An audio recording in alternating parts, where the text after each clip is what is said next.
Пред бројни пријатели, гости, почитувачи на пишаниот збор во Охридската библиотека Григор Прличев се одржа промоција на романот Надеж од Ване Николовски, наш автор од Австралија, писател и голем влюбеник во природата и својот Охрид. Присутните ги поздрави директорот на установата Милчо Јовановски. Промотор беше Мирко Томовски, Елизабета Лазевска-Симоновска ги сподели своите доживувања по читање на романот, а делови од Надеж читаше Елизабета Бојчевска.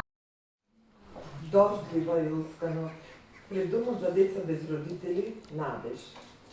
Беше паркиран бел автомобил, а во него млада жена со бледа лице. Тивко марморејќи во рацете држи, завиткано во бели пелени, што оттуку родено дете. Незините солзи го квасат неговото главче. Бебето за миг приплакува, па престанува.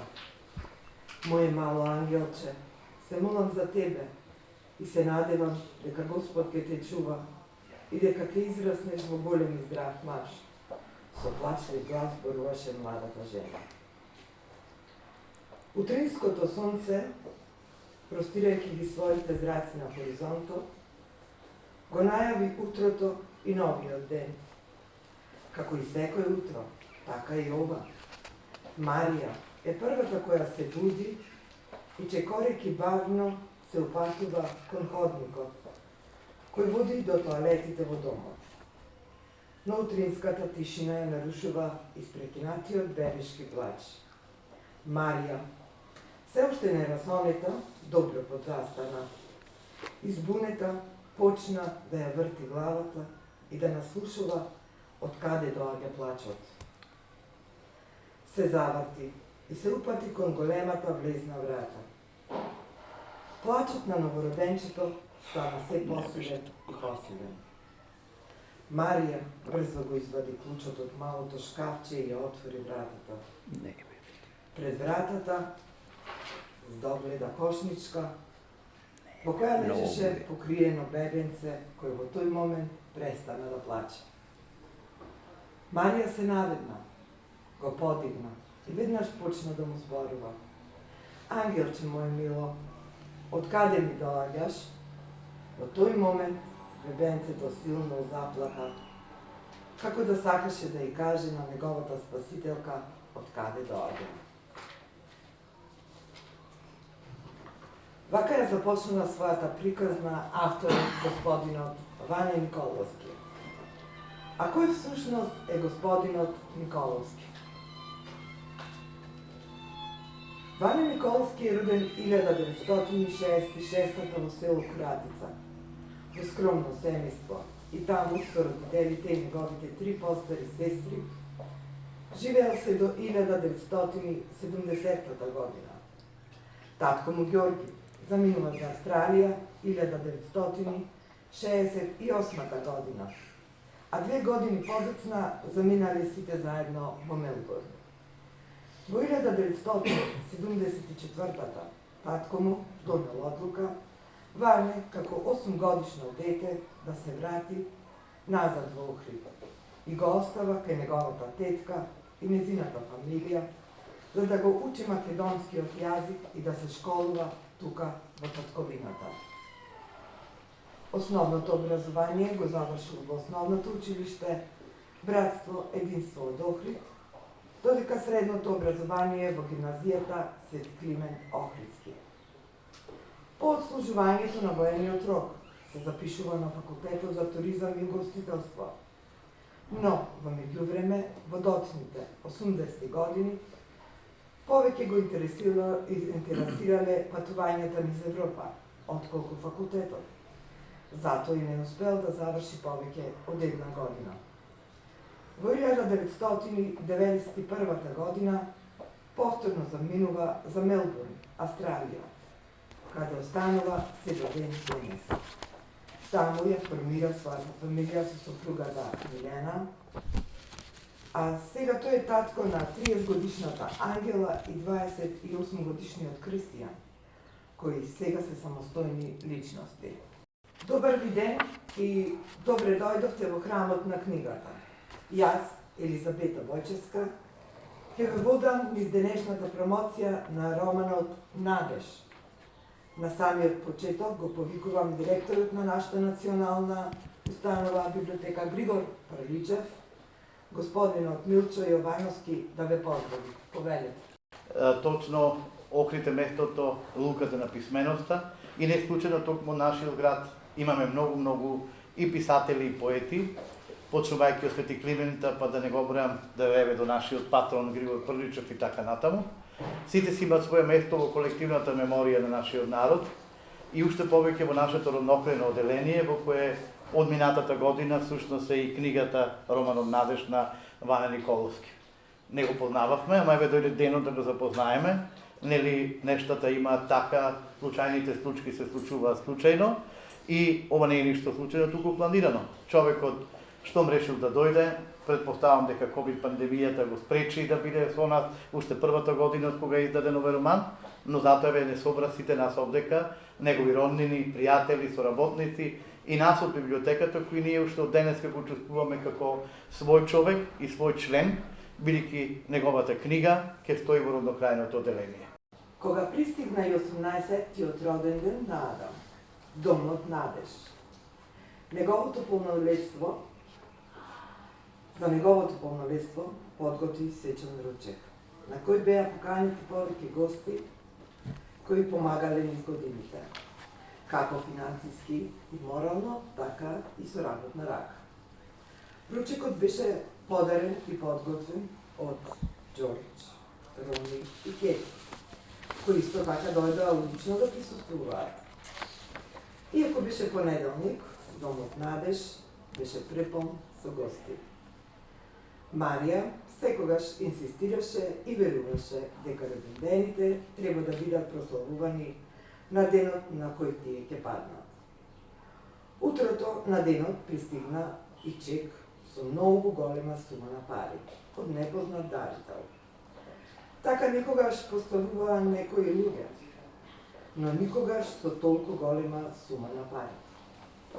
Иако Адам веќе одамна се облекуваше и живееше како полнолетно момче, овој пат официјално тоа и беше.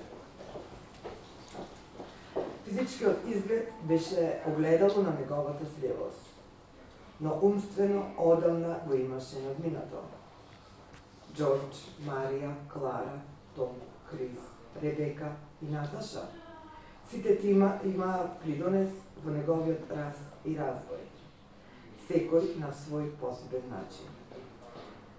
За прв пат Адам се облече во црн свечен костум, подарок од Џорџ, и изгледаше маженствено, класично, паметно и стилски, што никого во салата не остави равнодушен. Сите сакаа да бидат покрај него, се сликаа со него и постојано му кажуваа колку е убав и колку убаво изгледа. Пред да почне ручекот, во салата, свечено под рака, Марија и Џорџ го донесоа до масата, а тој беше пречекан со голем аплауз.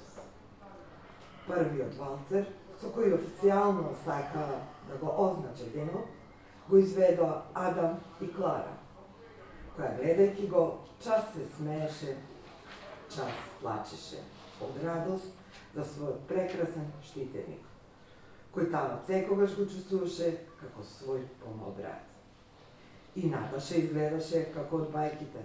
Беше облечена во прекрасен бел фустан, за кој, како што самата рече, штедела откако имала 8 години. Добар виден и од мене. Јас сум Мирко Томовски, кој што не ме познава. И денес ке се обидам да ве насочам во содржината на романот. Ке се обидам да не ви го кажам крајот како завршува, за да вие самите одлучите кога, колку и каде ќе го прочитате. Романот Ване го распослал на 500 и нешто страници, но јас ќе бидам сосема краток. Ване го познавам од пред 3 и нешто години, кога уште романот беше, да речам, во зародиш, но поради пандемијата, ево како што рече и директорот Јовановски, денес имаме можност да слушнеме и за Ване, и за романот, и за содржината, и за јунаците, и за сите кои што се нашле меѓу овие корици. За да не испуштам нешто, и јас ке прочитам. Делото е едно секоевременско видување од еден друг аспект, од димензија на действието, видено низ призмата на возрастност, секоевременско поимење на нештата, кои денес се предизвик за секој човек, спротиставени вредности како порака за позитивност, спротиставени действија опишани во два различни светови, едниот свет на алчност, интриги и злоби, во кој владеат парите, и другиот свет во кој живее и се издигнува главниот лик на приказната Адам Джонс Попов, свет на почит и љубов, свет на позитивност, свет на поинакво поимење на односите во општеството, еден сосема друг агол на гледање на нештата, се што биднување во борбата за опстанок, кој авторот, оставајќи порака, се потрудил да го приближи до умот на луѓето, кои свесни за сето она што се случува околу нив, сепак одлучуваат да ги занемарат, не баре тоа му се случува на некој друг. Со редоследно наредените слики кои слободно можат да се именуваат како поглавја, иако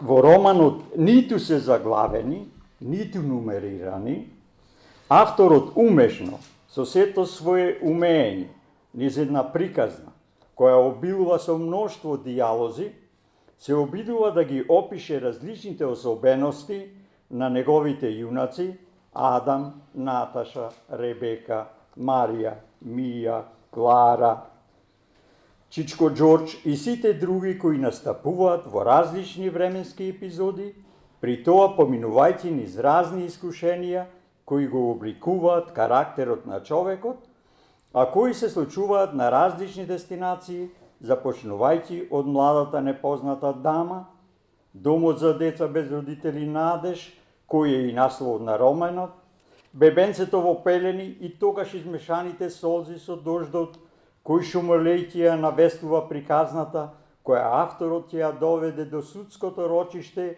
на виновниот под наводници Адам Джонс Попов и последното временско патување на Клара, кој се случува во текот на рочиштето, младата судика Ема Вилијамс, која действието ќе го врати на самиот почеток, признавајќи дека таа е таа непозната дама, дека Адам е всушност бебенцето во пелени кој пред 28 години го остави пред домот за деца без родители, откривајќи ја скриената вистина, но и различните животно-воспитни поимења.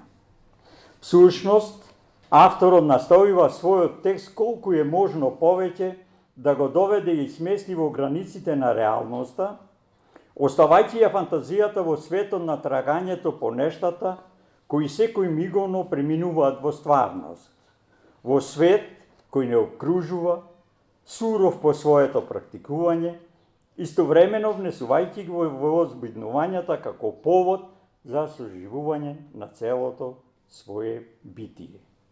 Адам завршува како вечен талкач по љубовта, но и жртва во вртовот на условите кои му ги нуди животот во домот за деца без родители Надеж, трагајќи по љубовта како опстанок, трагајќи по спротивниот пол, но и по онаа вистинска љубов и почит кон сите луѓе кои имаат било каков контакт со него, љубовта како предизвик во моралната и емотивната проституција, љубовта помеѓу различностите на оние кои живеат.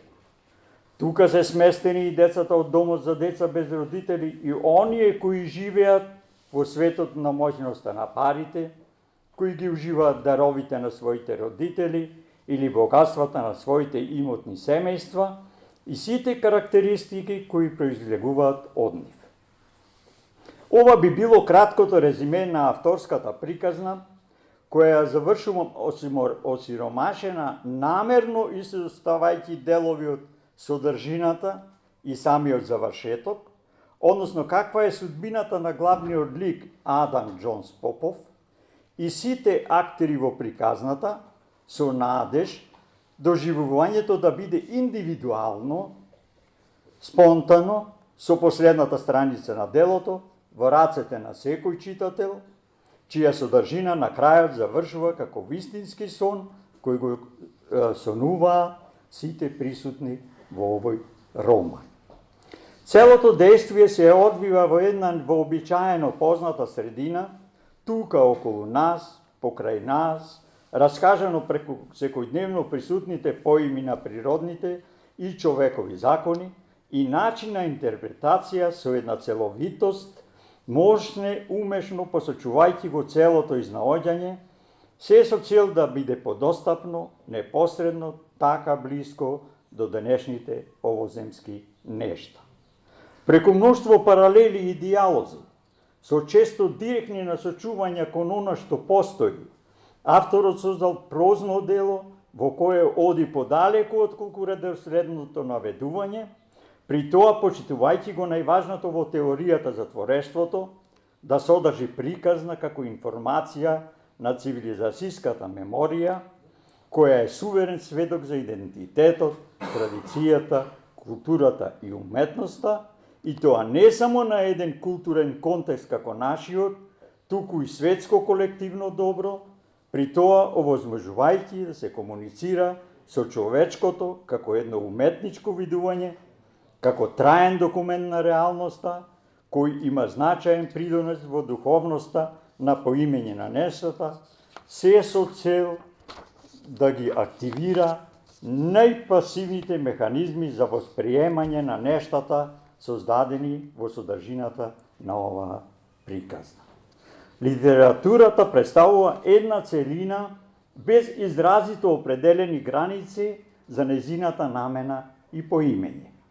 Начинот на изнесување само го натополнува љубопитството на авторот кон човечките вредности и доблести, кон човечката алчност, присутни и практикувани тука негде околу нас, кои се наша умствено градиво, кое делото го прави уште попривлечно. Николовски својот прв труд ќе го наслови како надеж, со надеж во следната пригода, со некоја друга приказна, некој нов наслов, повторно да допре до читателите, луѓето кои читајќи го овој роман ќе посакаат нешто ново, нешто кое ќе ги враќа на оваа содржина. Искрено, наване да му посакаме тоа да го направи што поскоро. Сега веќе имам прилика повеќе да го запознам нивниот свет, бидејќи и живеам во нивната насоба. Два различни света. Едниот црн, другиот бел. Интересно, каде те носи животот? Кој свет според тебе е црн, а кој бел, Адам? Не знам. И едниот е црн, и бел, и другиот. Единствено, јас изгледам сив. Не јас е Адам. Зошто сив, Адам? Затоа што кога ќе помешаш црна и бела боја, добиваш сива. Не ли? Ама си креативен. Не, навистина зборувам. Јас не можам да го замислам мојот живот без сите во домот. Но сега гледам и еден друг свет, во кој не се сите лоши. Но ете, своите пари и богатство го расфрлаат и на многу штетни работи. Колку многу тие пари навистина би им помогнале на луѓето во неволја и кои се борат за гол обстанок. Ете, тоа не го разбирам. Добро, веќе е доцна. Лана, гледам дека и твоите очи полека паѓаат и се мачиш. Легни си на каучот слободно, а јас ке легнам до натеде и се, да не изатребам. Лана за кратко време веќе беше во длабок сон, но дека Адам легна покрај нате, притискајќи ја во себе, ја бакна, шепотејки. Се ќе биде во ред, убавице моја, не те давам јас лесно. Ти му се разплакала некој, ти му се растркала неколку солзи на лицето.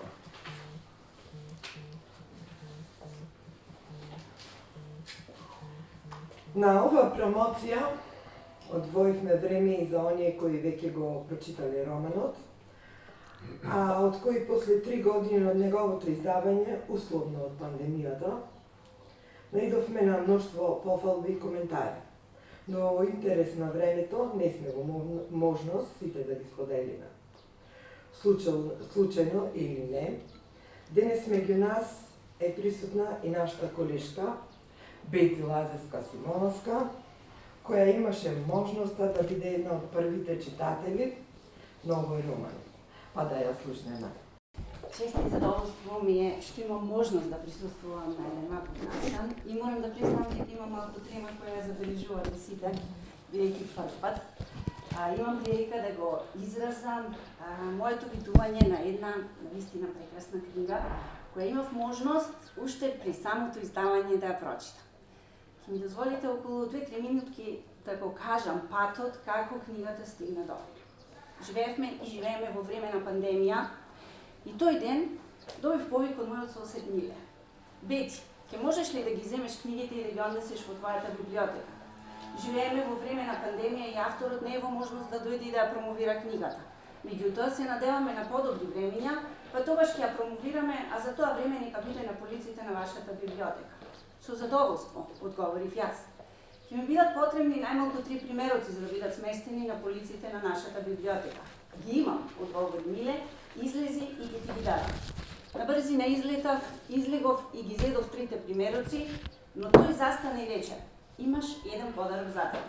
Земја и прочитаа книгава. За миг книгата се наоѓаше во моите раце. 520 страници. Ги гледав и се мислев, што ли се крие? 520 страници, сигурно се испреплетени многу приказни. Не дека не сум добивала подароци од други писатели, но да бидам искрена, останувале извесен период на мојата полица, се додека не дојде денот кој ќе треба да ги прочитам. Но оваа книга бев любопитна веднаш да седнам и да ја прочитам. И го сторив тоа. Останав воодушевена, останав без збор на крајот. И ќе бидам искрена, како и сите останати досега кои не сакавте да ја споделите приказната до крај, нема да ја споделам јас, но ќе кажам дека читајќи ги последните страници, од моите очи капеа солзи. Страниците се натопуваа и не можев да замислам како во овој безмилосен свет се уште постои човек, лик како што ја. Сега ќе се обидам да ви прочитам и јас накратко една рамка, едно моје битување за тоа како јас ја доживеав книгата во најкратки црти. Секој момент, секој миг од животот е дел од тој синџир. Животниот пат на човекот остава трага низ времето. Трагата длабоко се врежува кога е поврзана со убави особини на човекот. Многу луѓе ќе поминат низ нашиот свет и ќе ги исполнат нашите денови, но никој на толку важен начин како луѓето кои ги сакаме и со кои ги споделуваме нашите добри и лоши денови, тажни и среќни моменти. И секако, само по себе тука се наметнува семејството. Да се има семејство, значи да се има цел еден свет, да се има љубов, да се има блискост, да се има потомство. Впрочем, тоа е целта на секое семејство. Но не секоја рожба е посакувана, или подобро речена одобрена и тоа од најблиските членови на семејствата заради припадноста на различни светови, на различни слоеви. За еден таков свет и синџир пишува Ване во неговиот роман Надеж. Таков бил случајот и со реномираната судика Ема Вилјамс, која не сакајќи да го абортира детето зачнато со синот на главната слугинка во нивната фамилија, го раѓа, но условот на незините родители бил никогаш повеќе да нема ништо со него. И така, таа дождлива јулска ноќ пред домот за деца без родители Надеж, завиткано во пелени, го остава своето штотуку родено дете. Тука започнува приказната за Адам, главниот лик во овој роман испреплетена со приказните на Марија, Клара, Џорџ, Том, Крис, Наташа, Ребека. Станува збор за дом, во кој биле сместени деца од сите слоеви на општеството. Мајка Марија била основачот на домот и воедно најстарата од сите на околу 40 на години. Со низината безрезервна љубов и работа успеала домот да го направи многу почитувана институција. Структурата на домот на децата во домот била мешана. многу бели деца, 10 црни и 10 од емигрантско потекло. Адам израснал во прекрасно дете, секогаш весело и дружелюбиво. Бил миленик на сите во домот, особено на Том, а Том бил дете на многу богати родители кои финансиски го подпомагале домот. Детските денови им поминувале во игра, смеа и безрезервна љубов. Домот бил подпомогнуван и од волонтери кои доаѓале тука за време на викендите на доброволна основа. И така одминувале деновите, така растеле и децата, се менувале. Адам, уште на 15 годишна возраст, го пројавува првото чувство на љубов, на кое потполно ќе му се предаде. Се влюбува во Ребека Тейлор, која доброволно волонтирала во домот за време на викендите. Барајќи совет од Чичко Ѓорџ како да и пристапи, авторот на мощни и интересен начин ја испреплетува приказната на Чичко Ѓорџ за неговата неостварена љубов ангела, љубов која траела, љубов поради која не се ожени. Но да се навратам на Ребека. Ќерка на многу богати и влијателни луѓе.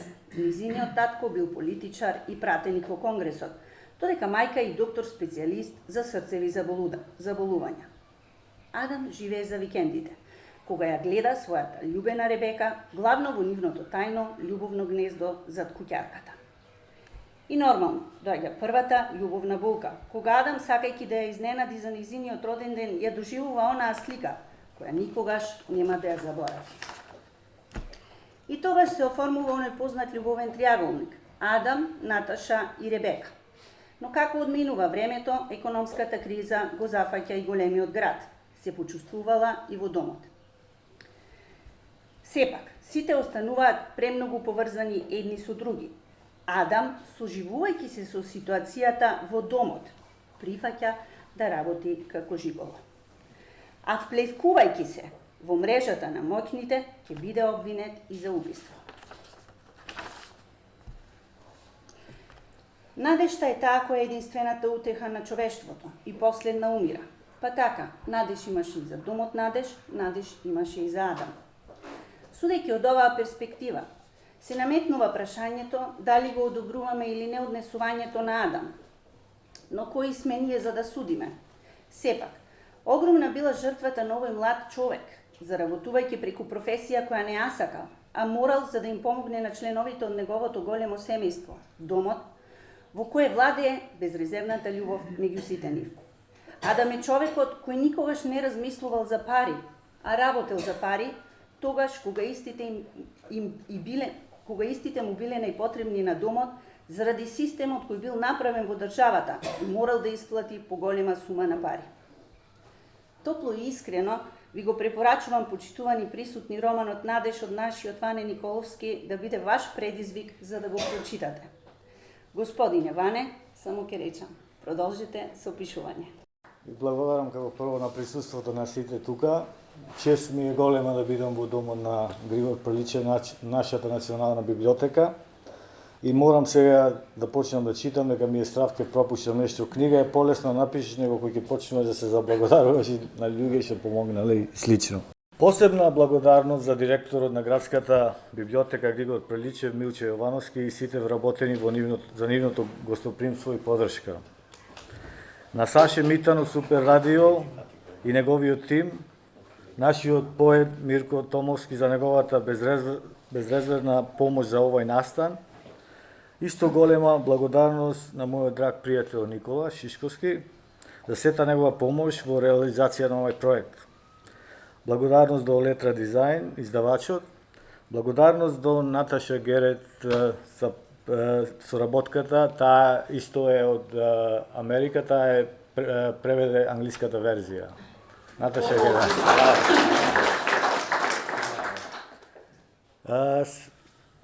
Исто така, голема благодарност на мојот брат Миле Колески, кој ми беше соработник во Охрид за сите дистрибуција и цела негова помош. Исто благодарност до книжарницата Киже во Кичево, каде исто може да се набави. После ќе продолжам со благодарност и сега навлегувам во друго. Да се налюти некој да замени пред. Во 2018 година сега покојниот поет Тоде Илиевски, кој воедно ми беше рецензент на романот Надеж, го замолив да ми напише кратка белешка за книгата како е чувствувал во денешниот свет. Кога ми испрати неговата забелешка, иако ми се допадна на прво видување, бев малку скептичен на втората реченица – нуклеарна и еколошка катастрофа.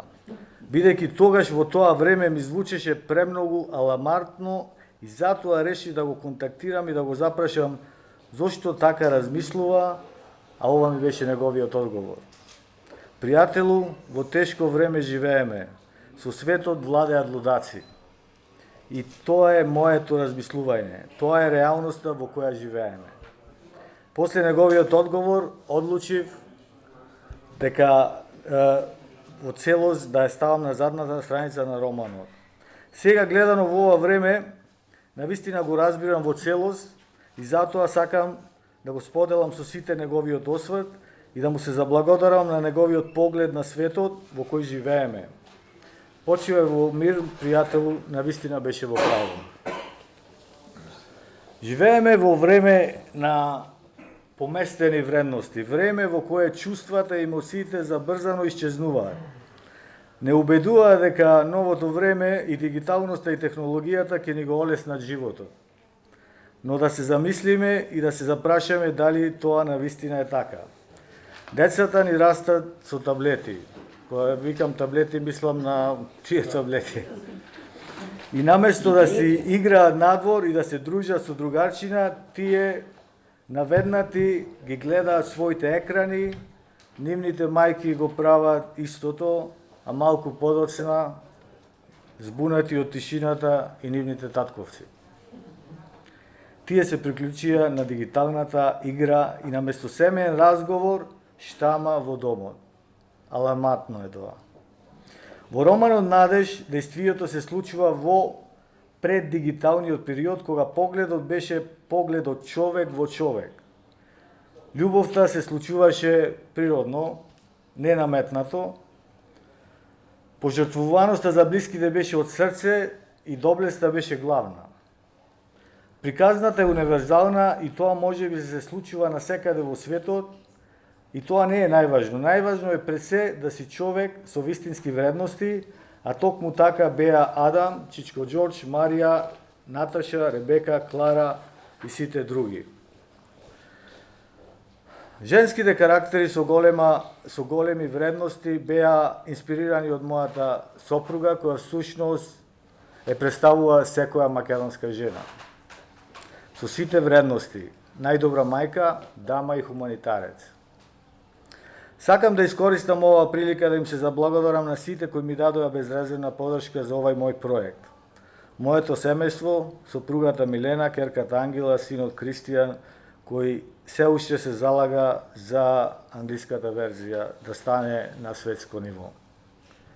Списокот на подржувачи е навистина многу голем и се плашам сите да ги спомнам во случај некого да испуштам, но сите знаат кои се и затоа неизмерно и од срце им сум заблагодарен.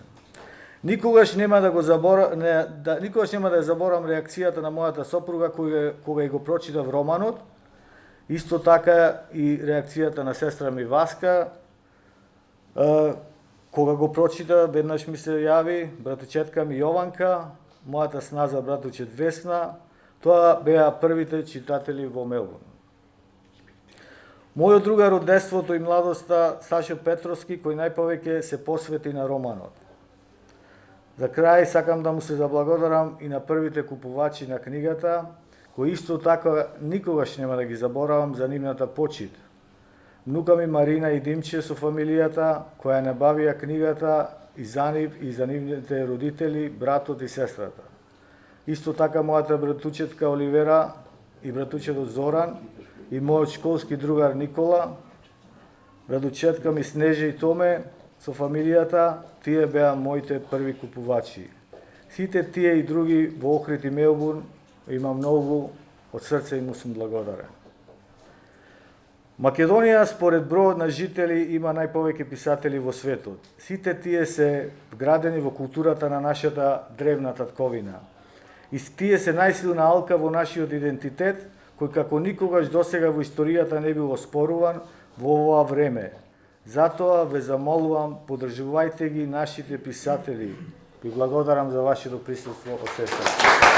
Пред крај го поканувам директорот Јовановски, на нашиот гостин, писателот Николски, во знак на трајно сеќавање, да му подари една благодарница.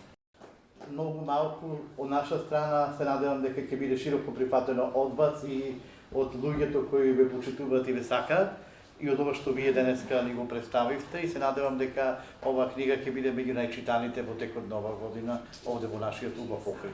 Нова благодарница почитувани пишува на Ване Николовски за ширење на македонската култура и јазик во Австралија.